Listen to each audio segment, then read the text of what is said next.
Hello guys, welcome back to the YouTube channel. आज की इस वीडियो में हम डिस्कस करने जा रहे हैं पिच एनीथिंग बुक के बारे में। भाई, ये बुक है हमारे ऑथर ऑरन क्लैप की। तो इस वीडियो में हम डिस्कस करेंगे about how to pitch anything to anyone. कैसे हम किसी भी चीज़ को कैसे सेल कर सकते हैं, किसी भी बंदे को। How to sell anything to anyone. ठीक है। This book focuses on the art and science of presenting and selling ideas effectively. ठीक है।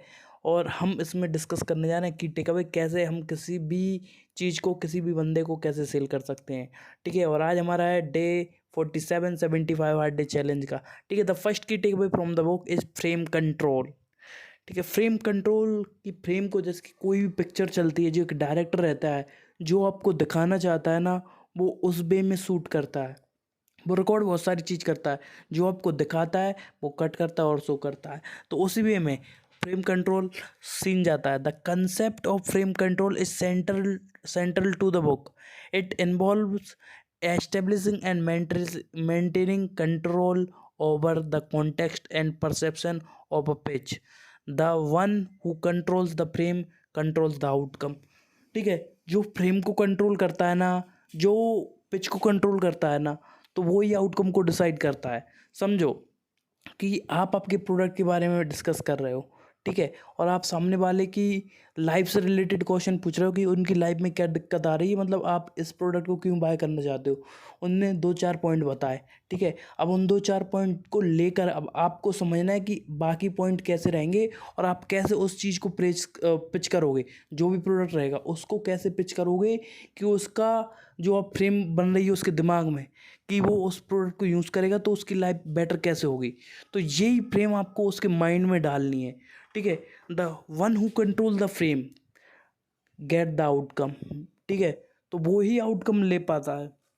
तो इस बात को अगर आप समझ गए तो हम आगे बढ़ते हैं। ठीक है।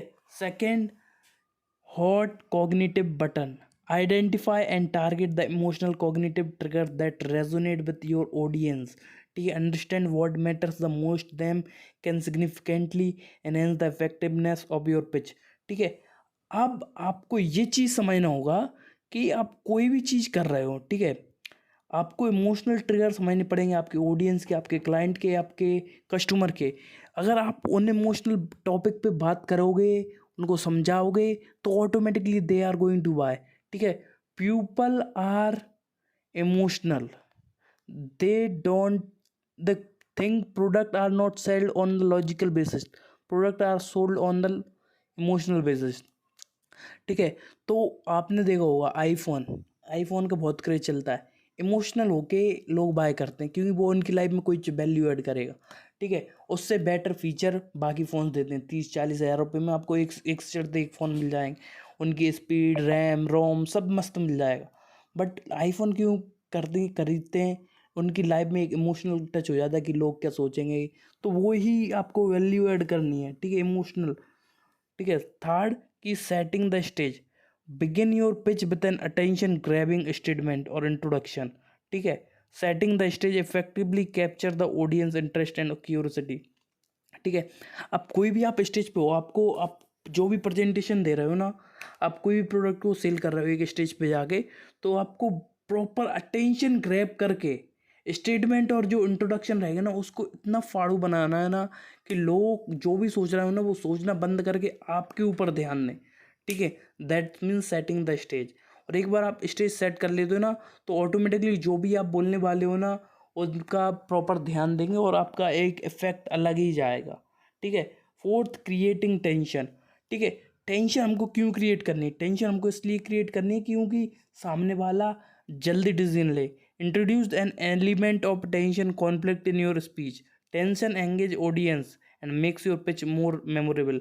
ठीक है। अब जो भी आप पिच दे रहे हो ना, जो भी आप स्पीच दे रहे हो, ठीक है, तो वो कब मेमोरेबल रहेगी? तब मेमोरेबल रहेगी जब वो, जब उन स्टोरी में थोड़ी मतलब कॉन्फ्लिक्ट हो, उतार चढ़ाव हो, थोड़ी टेंशन हो, अब आगे क्या होने वाला है। ठीक है। तो वो सारी चीज़ें रहती हैं जिससे कि आपकी स्पीच, प्रेजेंटेशन या फिर कोई भी आप प्रोडक्ट की स्पीच दे रहे हो, ठीक है, वो इफेक्टिव बनेगा और तभी आप अच्छे से सेल कर पाओगे। तो ये रहेगा मोस्ट इम्पोर्टेंट। ठीक है। अब हम आते हैं fifth, presenting the big idea. ठीक है। नाउ लिसन दिस क्लियरली, ठीक है। Clearly articulate your big idea और proposition early in the pitch, ठीक है।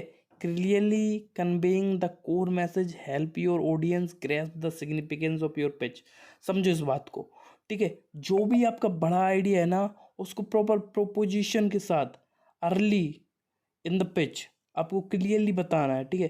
Clearly conveying your core message, जो आपका मोस्ट इंपॉर्टेंट मैसेज है ना, उसको आपको ऑडियंस को बताना है, ठीक है। जिसका सिग्निफिकेंस आपको बता के अब मैं आपको बताने वाला हूँ इस स्पीच का सबसे important part.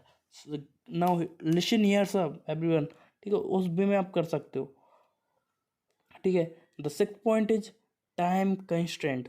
Create a sense of urgency by imposing time constraint on the pitch, ठीक है। समय नहीं है, समय का महत्व बता के, ठीक है, ये एक स्कैरसिटी क्रिएट कर सकते हो। तो उस वे में आप कर सकते हो, आपके प्रोडक्ट को बाय करने के लिए आपके ऑडियंस को अर्जेंसी क्रिएट कर सकते हो। This can motivate your audience to make decision more quickly, ठीक है।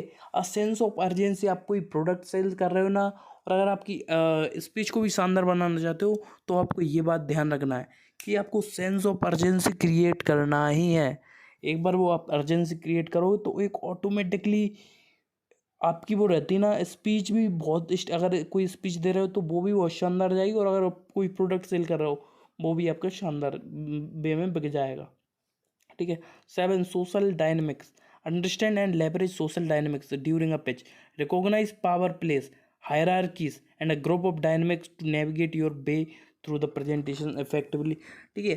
अब देखो, अगर आप कोई स्कूल में प्रेजेंटेशन दे रहे हो या फिर कोई ऑर्गेनाइजेशन में दे रहे हो, कॉर्पोरेट में दे रहे हो, ठीक है, तो वहाँ के आप हायरार्की को देखो कि कौन कौन कौन सबसे बड़ा है, कौन नॉर्मल है, कौन एम्प्लॉयज़ हैं, ठीक, कौन बॉस है, कौन टीम लीडर है। उनका नेम लेके उनको इंट्रोड्यूस करो, उनको इफेक्ट बताओ कि इनमें मुझको ये बात अच्छी लगी, ठीक। उससे क्या रहेगी, उन सबकी अटेंशन आए, क्योंकि वो आपसे रिलेट नहीं करते, वो रिलेट करते हैं वहाँ की लोकल लोगों से।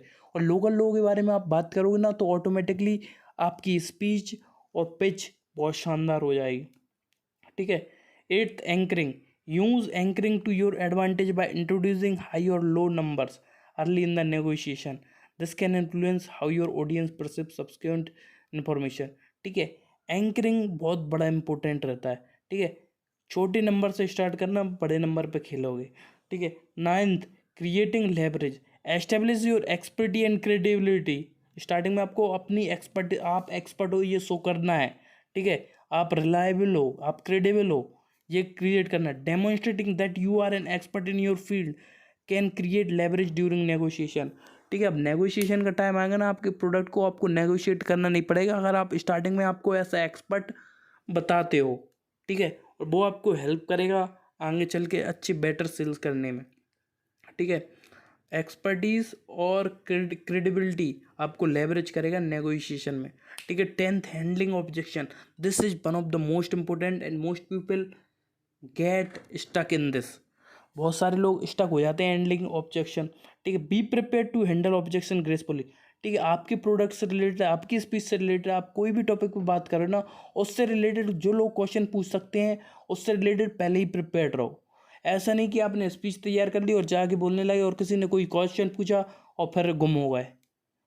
और आप बता तो रहे हो एक्सपर्ट खुद को, और जब दो क्वेश्चन पूछेंगे तो आप शांत हो जाओगे, तो वीडियो बन जाएंगी और आपका हिंदी हो जाएगी, मतलब means you are going to get insulted. तो उस बात को आपको समझना है कि आपको वो सिचुएशन फेस ना करनी पड़े, इंसल्टेड फील ना करना पड़े, इसलिए क्वेश्चन आपको प्रिपेयर करना है कि आपकी ऑडियंस, आपका क्लाइंट आपसे क्या पूछ सकता है, ठीक है। Acknowledge objection rather reframe them and guide the conversation back to your key point, ठीक है। अगर किसी ने क्वेश्चन पूछा है ना, उसका प्रॉपर एक वे में जवाब दो, और फिर अपनी जो आप बात कर रहे हो उसके रिगार्डिंग आप बात करो, ठीक है। तो ये सारे क्वेश्चन थे इस बुक से, पिच एनीथिंग, ठीक है। इसमें आपको देखने को मिला कि आपकी स्पीच को आप कैसे बेटर कर सकते हो, किसी भी चीज़ को कैसे सेल कर सकते हो, ये सारी चीज़ें रही थी, ठीक है। आप सबसे मिलते हैं अगली वीडियो में, तब तक के लिए अलविदा। जय हिंद, वंदे मातरम।